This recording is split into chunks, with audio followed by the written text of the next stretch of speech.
Thank you for joining us tonight for the Wednesday, July 9th, Richmond Community Schools Board meeting. Please rise and for the Pledge of Allegiance.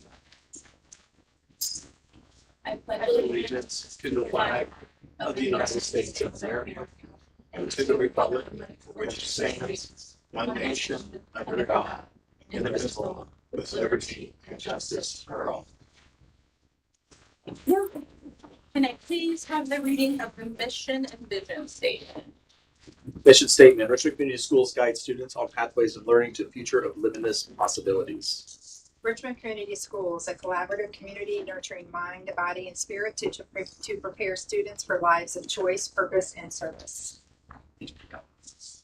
Up next, we have celebrations. Dr. Wright. President Pickering, trustees, I'm going to ask that Mrs. Bridget Hazelbaker, our Director of Student Support Communications, join us to acknowledge tonight's honorees. Welcome, Mrs. Hazelbaker. Happy summer, everyone.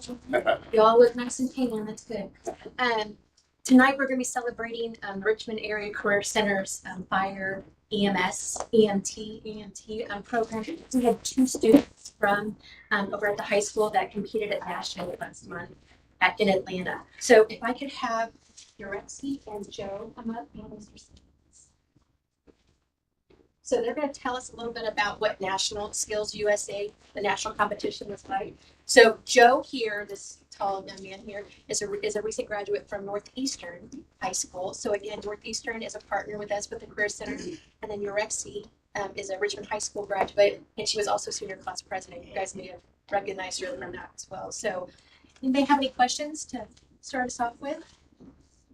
Or go ahead and introduce yourselves, even though I just said your name. Go ahead. My name is Joe Bennett. Like you said, I came from Northeastern, and I'm in the EMT program. I'm Yorexi. I'm in the EMT program and Northwest in the firefighter program as well. And they're both great programs to be in. My name is Ben Simmons. I'm the instructor for the EMT program. So first question, as a police officer, I could make a joke like why God created police officers and that's so firefighters could have heroes, but that's another story. I think you just made it. Okay, I think that goes both ways. It does. Thanks, man. Good to see you again. First of all, congratulations on your graduations. Is it your intention to go into fire services or the EMT services? Yeah. I know that over the last number of years, this program has been built and built and built and built, and I know that RFD in particular has benefited greatly from it. The life-saving skills that are learned here that equates over into becoming members of RFD or other fire agencies. But I want to make sure that you're doing it, and what words you can give to somebody else to say, hey, listen, this great program is a start to get you into the door to busting down doors in the future. At least for me, I do plan on going and being on the fire department here at Richmond. And I went into the fire program not thinking about going into the fire department. I just thought it was cool and something I'd like to do. And going through that class, I came to realize this is something that I'm good at and something that I would actually want to pursue in the future. For me, I'm still undecided. I know you're a policeman, so I'm also in the cadet at Richmond. I know. So I kind of do everything, and I just get a perspective from every single career. Right now, I'm kind of leaning more towards the police side of things, so I'm hoping to go into that. But then again, EMT and fire has also given me an opportunity to go down different pathways and just choose what I really want to do. But either way, I'm helping others, and that brings me happiness. Your thoughts on it? I think a lot of the students come in not really knowing what they're getting into. And through the course of the fire class, they start to build that confidence. And then when they come into the EMT class, they really kind of get that just next level of what we're actually doing out there. They do ride on the ambulances with Richmond Fire and go on the real 911 calls in their senior years. So they get a lot of exposure what it's going to actually be like when they start working in the field. Well, my final statement on it is whether you go into the fire service as EMTs or with police, remember that it is a calling. It is not a job, it's a profession. And it takes very special people to do so. And I know that you two are very special individuals. I wish you the best, you know, in life saving and protecting our community in the future. So. How many students do you normally have in your course? We average right around 12 to 15. We have 18 enrolled this year. And I saw recently that you have a shortage of firefighters. So, I mean, how many students in this year's graduating class or do you think are making that step to move towards the fire department? Joe's already put your application in, correct? And then we have maybe one or two more that will go to the local fire department. We have several that end up on volunteer departments in the county.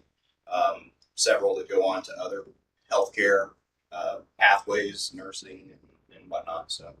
Now, tell me a little bit, Joe, too. So, when you took the class, you get so many points, right? Does that help with your application then with the fire department, or how does that work? So the class helps with the application because we already have our firefighting certifications and our hazmat and stuff. And they see that we went through these classes with these instructors, and it gives them, just gives them peace of mind that. And they have to be 18, correct? To apply for the fire for the fire department. department? Yes. Yeah. And then 18 also for the police department as well, or 21. 21? You have to be 21 by the time you graduate from the Indiana Law Enforcement I Academy. see. Ms. Zinsberger, if I may pose a question, follow up to Member Stevens' question. My wife is a nurse practitioner, so she too has exercised first respondent behavior and experiences, even with our children in the car. Yeah. What I'm curious to know, and Member Stevens alluded to it, and he encouraged you all to definitely receive such service as a calling. What has called both of you all to serve the community in such a capacity? I mean, when I started this class, like I said, I didn't really see a future with it. Then going through the class and realizing how much it helps people and that I can be someone's like light in their worst moments, it like that's what pushed me to be better and to actually want this as a future. Thank you, sir. And Entering high school, I kind of always knew I wanted to take the firefighting class at first. I wasn't sure about EMT yet, but I guess the fire side, I was like, I'll be able to help someone even if it's probably their worst day, but maybe I can help them. So I really just wanted to return that favor back to the community and just help others in any way I could. this was all about. Congratulations for your accomplishments. Well, how was it going to nationals though, competing against the best in the nation? I mean, what was that like? It was definitely like a surreal moment, like going there and realizing that we're the only people from Indiana there, and seeing other people from other states and learning what they can and can't do for their protocols. It definitely gave me a different view on it because of what other states can do that we can't, or what we can do that other states can't. And did you guys get to fly? Was that your first time flying? For me, it was. Nice. I didn't like it. Oh, you did like it? Oh, yes. Go ahead. I was just thinking about how important this class is, and I'm wondering how to get the word out more. How did you guys first hear about the class? Like when you were in high school, did a friend tell you, or a counselor, or what? Do you remember how you first heard about it? Upperclassmen. Upperclassmen. Yeah. Okay. Coming into high school, I had no idea that this was a thing because obviously I didn't go to Richmond. And then as I was going through high school, I saw people wearing this uniform. And then one of my counselors came to me and talked to me about the tour of the Career Center. So I went on that, and that's how I learned about all the different classes. Great. Thank you. Let's definitely join in a round of applause for your.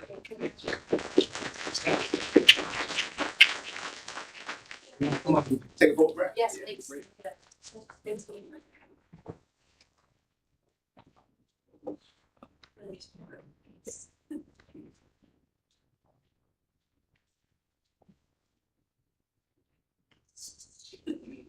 What? Thank you. Thank you very much. Awesome job.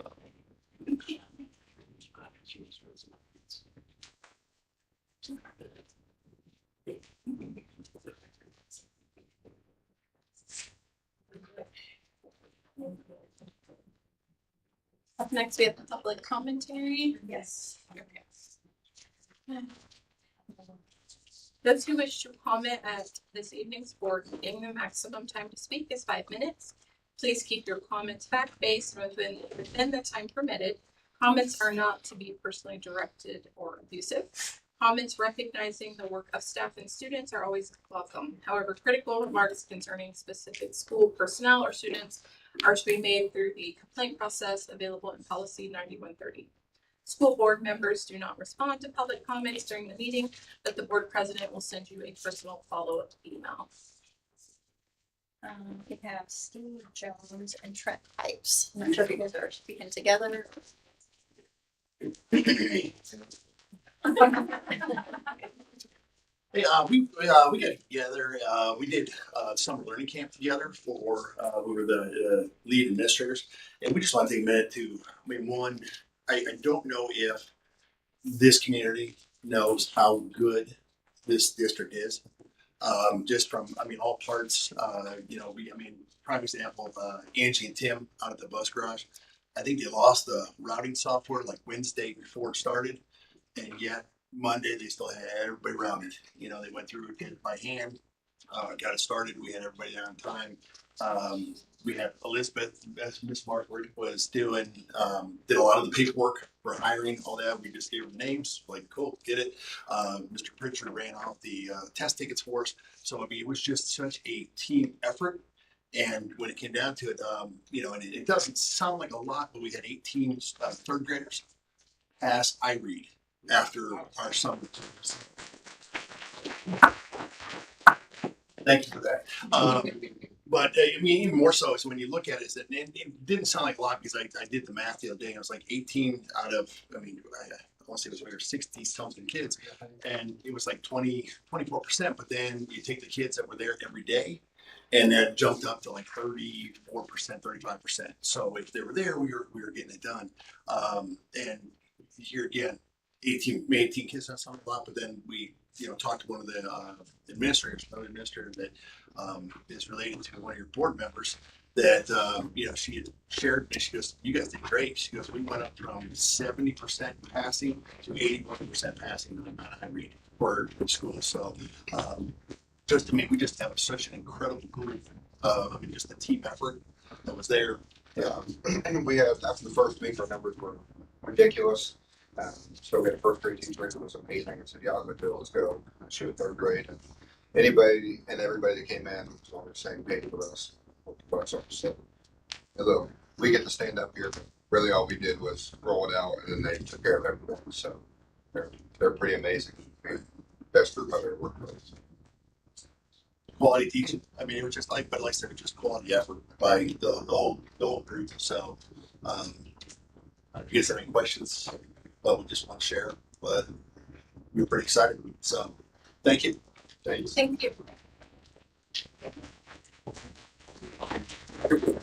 Do you have anyone else to speak? Yes.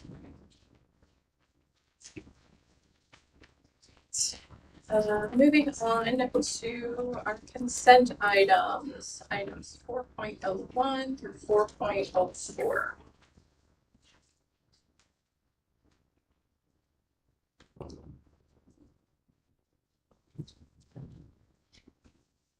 Madam President, regarding the consent items, I move to approve together 4.01 approval of minutes, 4.02 human resources, 4.03 policy 1213.01 staff students relationship technical correction, and 4.04 policy 0167.1 voting technical correction as presented, with also the human resources addendum. Second. There's a motion by member Stevens and a second by member Waddington. Any questions or comments? All those in favor, vote by saying aye. Aye. Opposed, nay. Vote passes 6-0.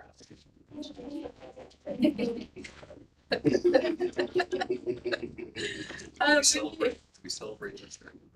I know. Moving on to action items. First up is 5.01 Head Start Agreement.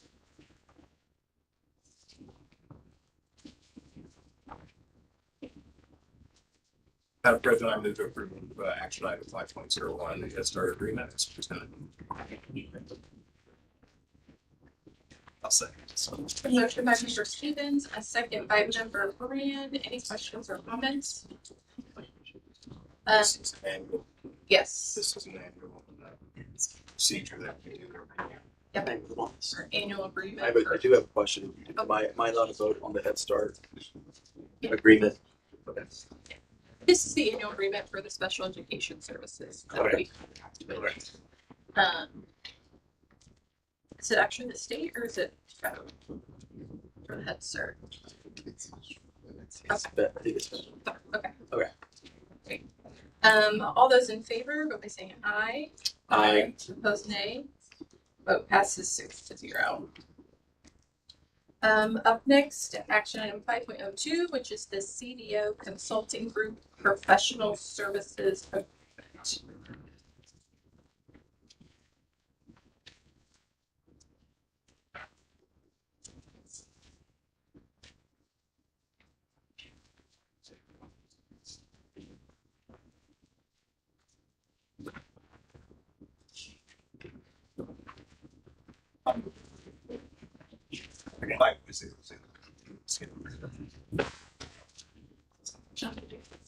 Yes.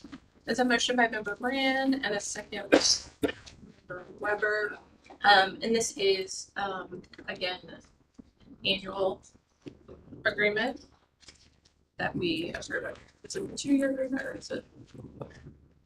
With the CEOs. Yes. Oh, Oh, this is Brewstone. Sorry. yes. I was thinking it was the other one. So this is our agreement with Brewstone for strategic planning phase 2. Totally threw me off. Great. All those in favor, vote by saying aye. Aye. Opposed, nay. Vote passes 6-0. Up next is item 5.03, which is the 2025 through 2027 mental health agreement with Silverstone. This is the 2-year agreement. Yes.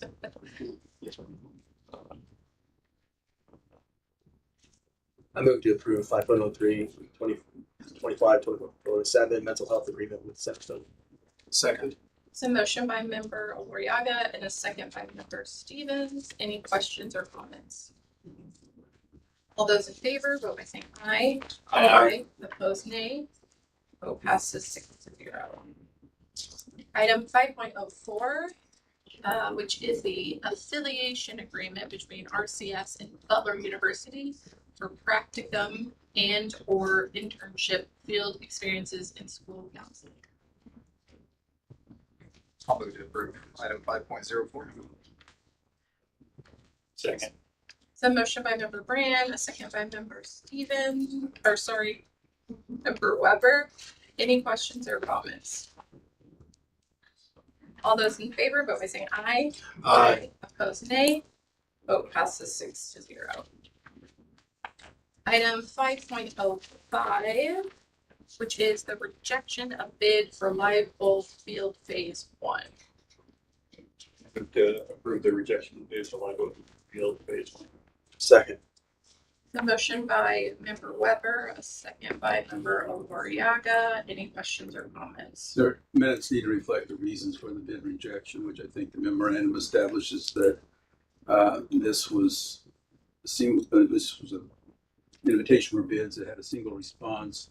Since that time, our architect and engineer have examined that bid. They've looked at alternatives going through some QPA sources in the state. And I think and I don't want to speak for the department, but I think it's a collective recommendation that this is not, if you will, the proverbial offer we can't refuse. But I think rather, given the time availability that this project has, and there's still pressure, don't get me wrong, because I think this is bond funded, isn't it? So we have to get those bond funds spent, but I think the time would be perhaps well justified to go out and try to find alternative sources. And I guess my question, do we submit just the same bid out to, is it like the collective? Or do we modify sort of our requirements? I don't know. This is Scout. Our current assistant superintendent of operations. Well, sorry. Okay, so it is a little bit of a different process. The specifications will be similar. I think that there are some things that we want to look at just based on when the bid came in and being able to make them a little bit more efficient. But with the purchasing collectives,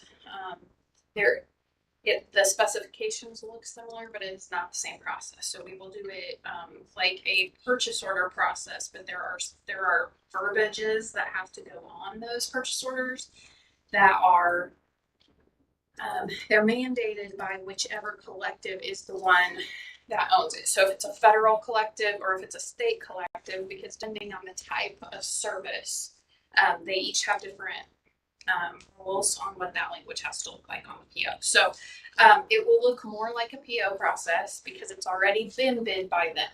But as far as our own specifications, we still have all of that same work that is already ready. Then right now we do want to evaluate it once they got the bids in, the bid in. They wanted to do just some things to tweak that to see if there's some savings in that. Not, Just the concept of value engineering, the specs, is that what you're looking at? yeah, I mean they'll pretty much stay the same, but it's just a matter of some things, small things that. I guess the question I have is, we're on a timetable based on the bond. What is the timetable of receiving these bids? We don't have to receive the bids; they've already been bid. That's the great part. Okay. It saves us all that time. So Right. actually, technically, we contact the company. We get what the bid is because they're already done, and they're done each year for types of service. So example, turf.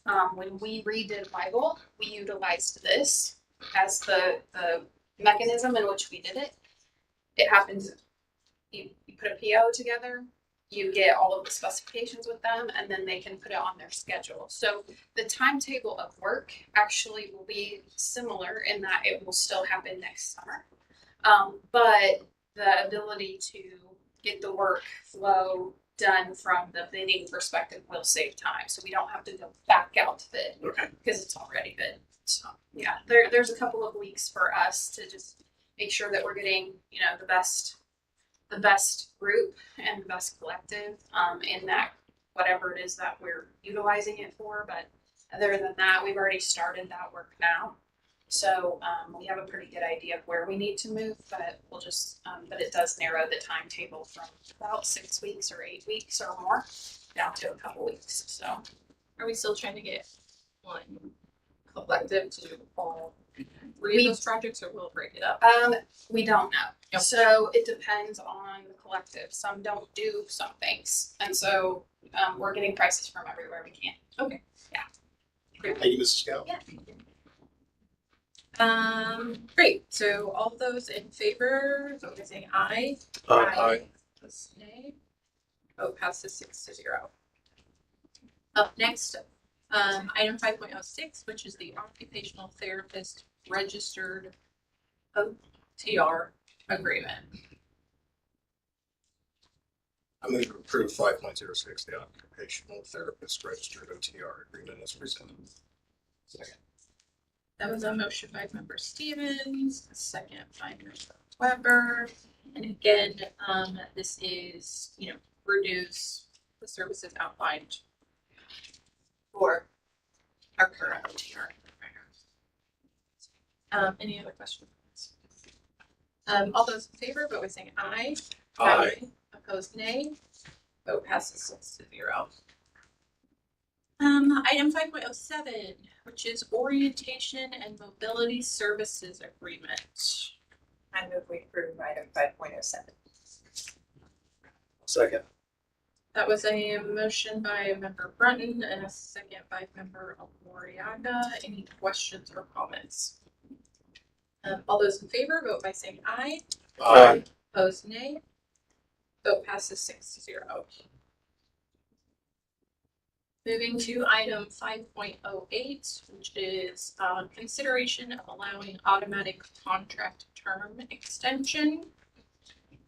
So actually, I move that in accordance with section 1 of the employment agreement between Richmond Union Schools and William Eugene Wright, this board will notify him that the automatic 1-year extension provision of the term of his contract will not be allowed to become effective for the July 15th, 2025 extension option date, and that his contract will continue to contain its current expiration date of June 30, 2029.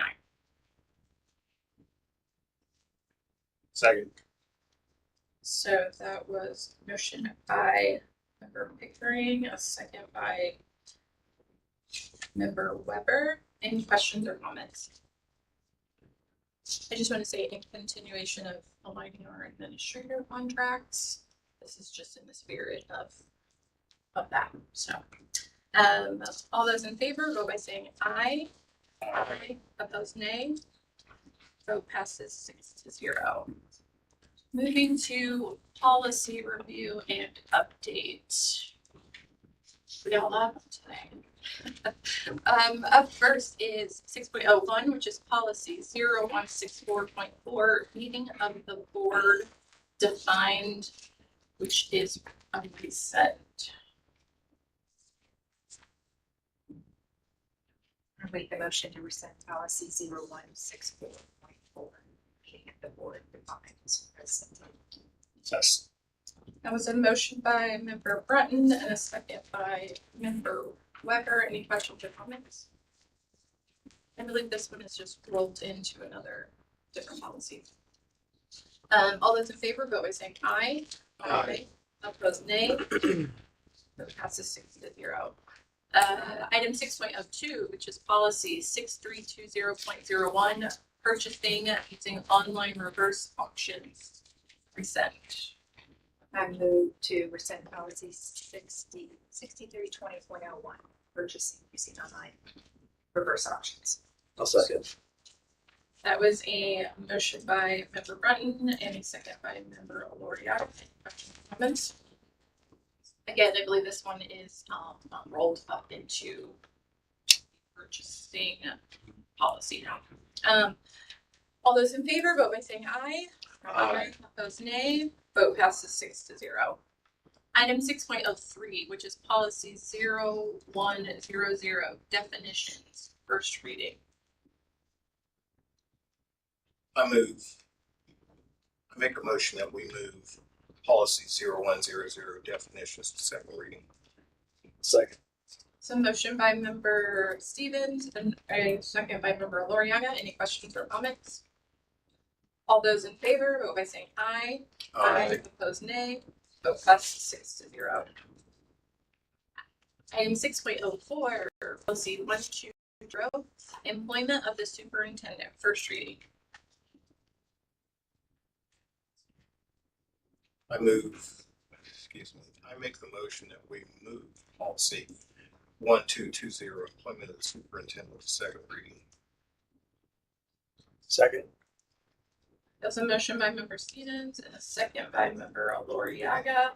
Any questions or comments? All those in favor, vote by saying aye. Aye. Opposed, nay. Vote passes 6-0. Item 6.05, policy 1230, responsibilities of the superintendent, first reading. I make the motion that we move policy 1230, responsibilities of the superintendent to second reading. Second. So motion by member Stevens, a second by member Loriaga. Any questions or comments? All those in favor, vote by saying aye. Aye. Opposed, nay. Vote passes 6-0. Item 6.06, policy 1617, weapons, first reading.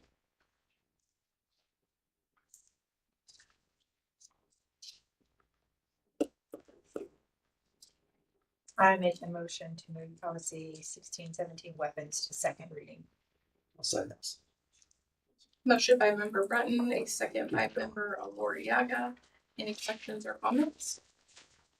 All those in favor, vote by saying aye. Opposed, nay. Vote passes 6-0. Item 6.07, policy 2600, school accountability, first reading. I make a motion that we move this to second reading, policy 2600, school accountability. I'll second. Motion by member Loriaga, a second by member Brand. Any questions or comments? All those in favor, vote by saying aye. Opposed, nay. Vote passes 6-0.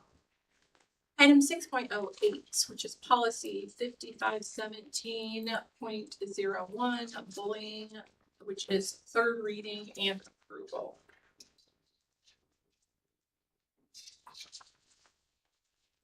I move to approve policy 5517.01, bullying on third reading as presented. I'll second. So motion by member Loriaga and a motion by member Stevens and a second by member Loriaga. Any questions or comments? Madam Chairman, I would note that the legal authority cited in Neola, at least one of them, IC 20-20-8-8 has been repealed, so that probably should be removed from the last page reference of the authorities. Do you? I withdraw my original motion. That's okay. No, I withdraw. I withdraw my original motion. Going back to pull the policy back up. Thank you, Ron. The second cited authority is maybe 20-20-8-8. Still 2023. Okay, so I'll amend my motion.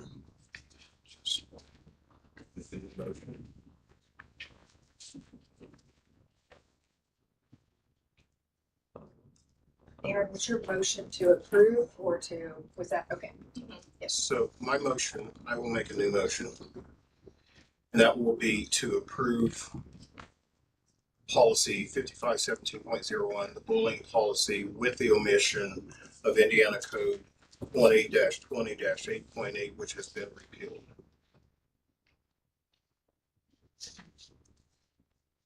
I'll second that.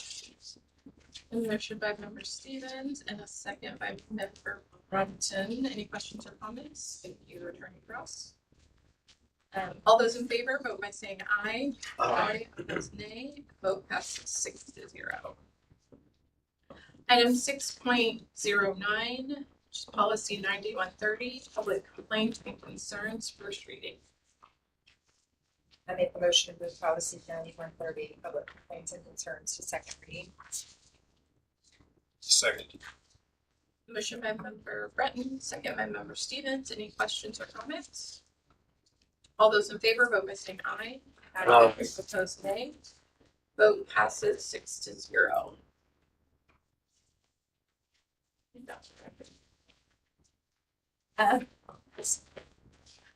Moving on to president's update. It didn't have much of an update. There's a lot to go in. I know we continue to feel like every time we have a meeting, we talk about funding and there's continued changes. So, as a school district, we'll just continue to sort of see what happens. I believe District 6. Remember what was it $4 million? It was something like that for the district, 7 million. Something that may affect that's being withheld right now for the district that we sit in. But as things continue to develop, we will keep an eye on it. I'm sure Ms. Scout will be able to provide updates, but hopefully everything gets settled quickly. So. Interesting enough, President Pickering's point, as we are still getting guidance and feedback from different state associations and organizations.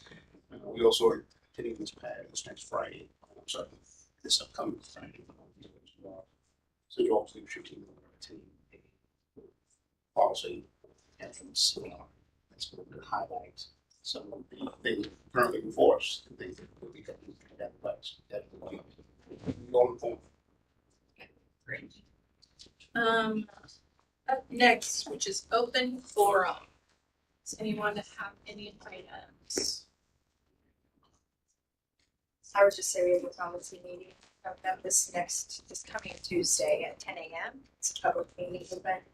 We're going to be looking at 35 policies. 27 of them are technical corrections. I just thought to startle everyone. How much time did you Yeah, allot for this? there's an hour and a half. So 10 eight, a.m.? 8 new policies because of so many changes happening at the state. So 8 new ones, but 27 quick technical. Stacy startled me too when he told me that. So, but it's open to the public, so we will love to have the public. Lunch served? Just kidding. Yeah. No. Amended. The only other thing I was going to allude to, and I believe Mrs. Baker, I hope I'm not stealing any thunder from her, but Tuesday, July 22nd, we are going to be conducting and hosting a State of the Schools address for business community and other guests. It's going to give us an opportunity to really highlight and put on display how collectively so many entities come together to provide self-service to our students. And it's going to be a great time and a great opportunity to also celebrate our local community. I can share something just as from the forum. When Mr. Jones and Mr. Pipes were up speaking, one of the first things he led off with was the value of Richmond Community Schools and the education here. I just want to put this out. I had the pleasure of meeting a couple that are moving. Well, by now they're probably here. Are moving to Richmond from another state, and they chose Richmond amongst many things because it was, in spite of the perception, it's still a safe community to raise a family, the low cost of living, and they liked our school corporation and results. And those were 3 components that led them to choosing Richmond, Indiana to come here. So I wanted to, so to speak, piggyback on the comment that Mr. Jones had made when he started his presentation, but to let everybody know something is going on right here. What you have to do is look at it and open up your eyes, because we don't give ourselves enough credit. I think to commend that, I think one of the things that I've always said is our teachers are instrumental in that backbone, but our principals, they guide our teachers, to develop the message, and it's like a trickle down effect from the elementary, from the middle school to the high school, and you see that at work. It's really nice to see. It's synchronized. Obviously, my wife is a principal, so I see the good work that she does and at Crestdale, but I also see it throughout the community from each and every single building. So I commend all the teachers and principals that do the grit. I think just to follow up briefly of what Member Eloriaga has alluded to, we also want to and will during the state schools addressing celebrating the board, because it comes from the leadership and direction of the board to central office, to principals, to our classroom teachers, which, to steal Eloriaga's point, are the backbone and the most important people in our classrooms, on our teams. And so again, we definitely are looking forward to it, and it should be a great celebration. I'd like to also acknowledge, along with what you guys said, the number of teachers I talked to this summer who were going into their classroom, who were doing work. And say teachers are off for the summer, but they're not. They're working on ideas in their head. They're in the classrooms. They're still in the buildings. They're, doing training. They're preparing for their students. So thank you for that. I had one item I wanted to bring up, and I should have referenced, because I don't remember if we talked about it, if I got sent it, if it was in an article, but it was about the AED usage. And they just passed, I thought, some legislation about, you can't share. So, and I was driving down the boulevard yesterday, and then obviously today, and the band was out there, and we had talked about it in our policy meeting, because we approved that AED policy, about, do they have I think they've got one they take out there, but the verbiage was about, if you've got 2 sports practicing outside, they can't share an AED. Right? They both need to have one. So I just wanted to bring that up, and maybe that's something I need to revisit. And that policy, I will find. I'm sure it was probably on one of the emails we get from ISBA, or I get the federal. I remember seeing that as well. But who would be in charge of that? Like who's on like So right now, over that? yeah, we just actually engaged in dialogue during cabinet building this week. Our very talented Director of Student Support and Communications, Mrs. Bridget Hayes-Waker, along with some of our other community partners, have been working diligently to meet the mark of some of the changes in statute. And to Catherine's point, we right now are assuring that the AEPs that we do currently have are in great working order, which is pretty solid, but we also are looking to acquire even that anymore to accommodate and be in compliance with that. And I sure remember reading it too, and it, because I had this specific verbiage of like 2 sports shouldn't share 1 or 2. And that's one of the things that we had gone back and forth about, just to make sure that there was one in the area, but now it seems like they're. So for example, we have tennis, football, band, all performing at the same campus at the same time for summer workouts, but we're working to ensure that they to be compliant. So it's Great. on top of it. Perfect. I assume those are mobile, right? Posted, mounted somewhere. Any other items? For the policy group, I know there's, we had talked about recently within the last month or so, the facility usage. Has that come about is that going to be included at any point in the near future on policy meetings, or kind of I guess the tiers of who is what they get charged? I know the most recent example is RPSL, but I've heard some rumblings from other community groups that I think it's a very gray, muddy area that we need to, frankly, be better at. Probably be better community partners, maybe have a better, clearly defined definition of who is what tier and what do they pay, etc. Right now, I think it's like reading hieroglyphics when you try to Muddy. Yeah, It is money. I think in general, I think what we need to do is make sure that we're stewards, of our facilities, and making sure that we provide those community partners the opportunities to have a defined policy intact. I mean, they should be able to read it like a 5th grader, no pun intended. But in the sense of understanding the language and everything else, I think by having that policy, I think there'd be an opportunity for us to extend that hand, saying, "Hey, we welcome you to come to Richmond because we want you to be that partner with us." So I want to make sure that we get that policy, like you said. I think we make it more difficult than what it needs to be. Probably. Yeah. I know for a fact multiple other local schools make it, so they make it far easier. So Well, I think too, the 2 board policies, they were a little contradicting, but then there was like an admin guideline, and then there was what the Scout had provided, like their detail, but it, obviously I think it needs to flow a little better.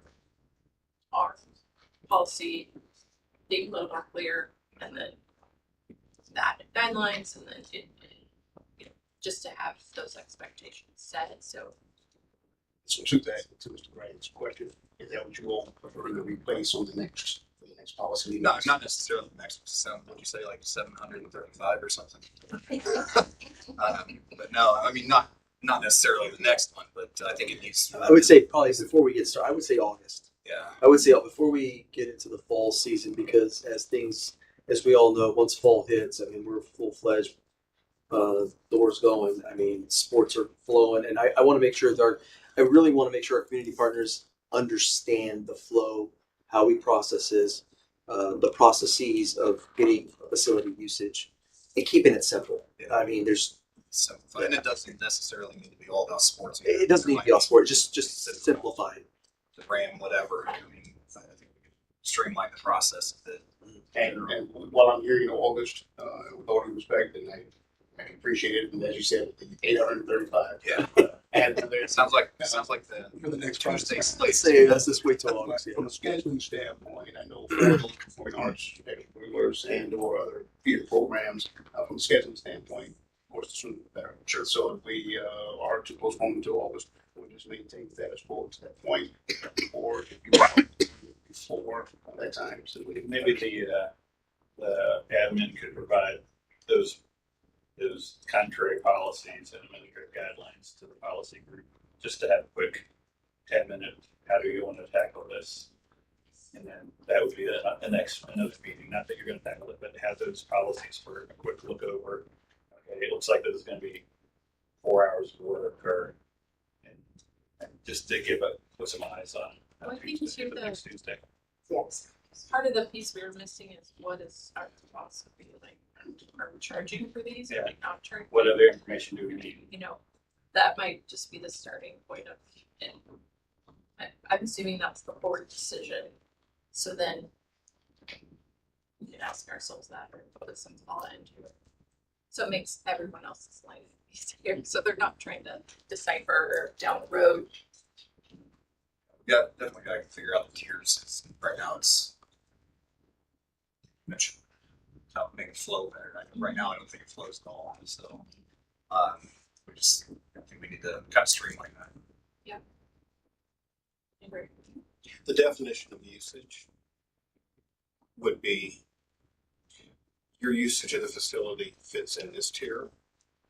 Your usage of the facility fits in this tier and that tier, and therefore what is defined in what qualifies for this tier, that tier, that tier is very specific and it's very consistent, so that there is no question. That's my thought. So maybe it's not who it is, it's what you're using it It's for. what you're using it What for. you're using Yeah. Yeah. I like that. But I think being a community, I think like we talked about, being a community partner means that we're doing our due diligence and not excluding a certain group of people, but we're including everyone to the party in metaphorically. Is that I think with open arms, I think Richmond, like you talked about, caring about that family, we've got to be that community extension. We've got to be that community partner that wants people to come to our community and enjoy our facilities. Maybe that we're also more generous initially, and then if we have abusers or people that we find make it our lives difficult or life for people, then all right, you've rented or you used the facility 3 times, you've never cleaned up. Yeah. You move to a different. Now you're on double secret probation. Yeah. And I've abusers. Okay. Any other items? Okay. Moving to preview of upcoming meetings and events. Like Ms. Brett mentioned, we have a special policy meeting, just July 15th at 10 a.m. here in this boardroom. And then the next regular board business meeting is Wednesday, July 23rd at 5:30, which makes me very sad because school starts shortly after that. So, yikes. So moving to adjournment and bell return.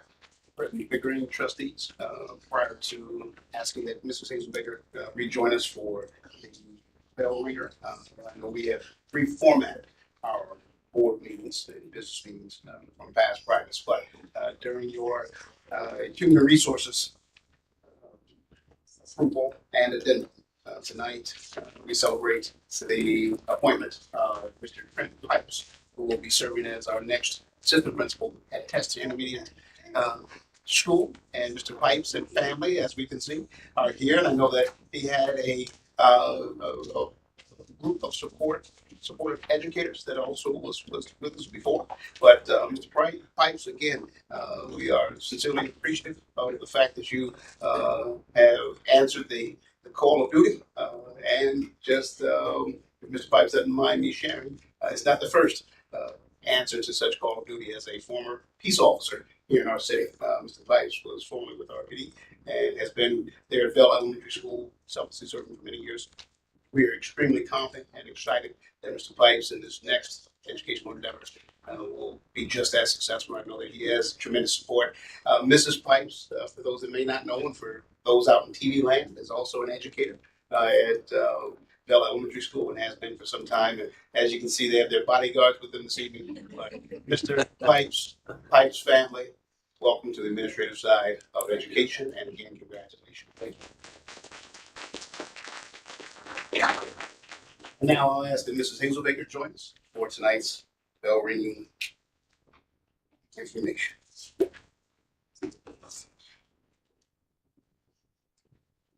Sorry, I spoke to Mrs. Scalp about this, but our bell ringer is again Chartwell's Food Services. We have served over 7,000 meals to our students just in the month of June. So again, I just want to give kudos to Chartwell's and our staff, a great team to help our families throughout the summer for free meals.